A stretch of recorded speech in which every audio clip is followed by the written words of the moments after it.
now decided that having got pregnant for the third time, she wants to come back to Britain, and she thinks that Britain somehow owes her a living, somehow owes her the care and the upkeep of the rest of her life. Well, I don't think we do. I think if you leave this country to join a terrorist organisation which is bent on destroying Western civilization, I'm afraid all bets are off. You can stay where you are. I couldn't really care less if she perishes in the desert. I don't really care what happens to her, as long as she doesn't turn up right back here where she does not belong.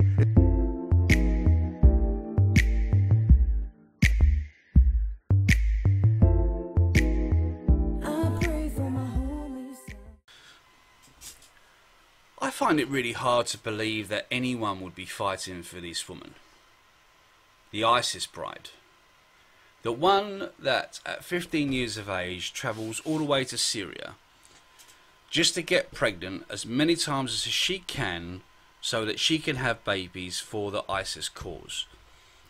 The ISIS cause, by the way, that wishes to kill every single one of us, doesn't wish us to have freedoms, wants us to live under a dictatorship called Sharia law.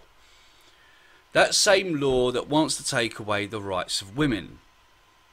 Wants it so if a woman gets raped, she has to have 4, count them 1, 2, 3, 4 witnesses to say that she was raped, otherwise she'll be stoned. This is just one of the things that happen in these Islamic states.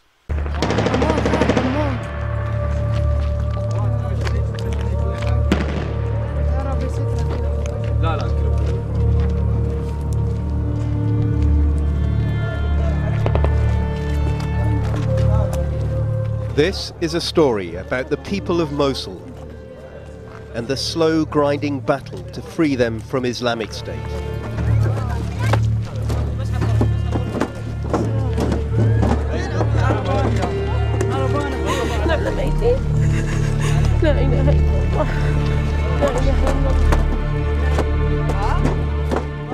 They are the overnight refugees, quietly fleeing the war and the 2.5 years endured under rule by caliphate.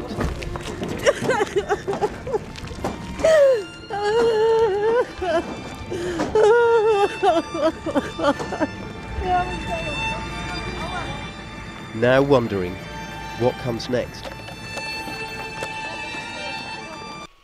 Yes, she was 15 when she first went over to Syria, and somehow you people believe that she was brainwashed. She's 19 now and she still believes in her cause, the ISIS cause. She's made that quite clear. The only reason she's coming over here is because she's already lost 2 children, and now she's got another one on the way, and she wants to use our NHS to make sure that her child lives. What? To actually go back to Syria and fight, or maybe even kill someone in our country, because she still has that ISIS narrative. Do you strongly believe that you'd be able to turn her mind back to common sense? To believe that somehow everything that she's been taught over the few years has been absolute rubbish and evil?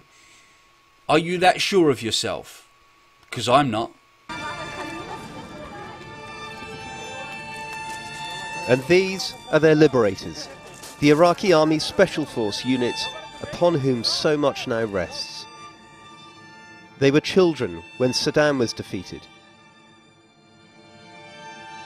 Now they're at the vanguard of the biggest battle of their lives. Sons of Iraq fighting to reclaim Iraq and the reputation of a force so tarnished by the past.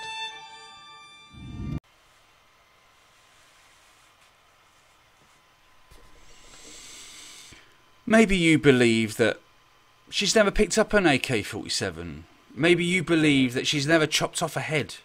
Maybe you believe that she hasn't killed anyone. Or maybe you just believe we don't have any evidence to say yes or no on that. But the one thing that you can be sure of is that she still believes in her cause. Which means if she still believes in her cause and she has that child, then what happens with that child in our country? Are we going to breed a soldier to kill our soldiers, to kill innocent people? Do we want that kind of thing in our country? Yes, we can take away her passport. Yes, we can leave her there to rot, because that's what she deserves. She chose a few years ago her destiny. So we've got to make sure that destiny does not interrupt with ours.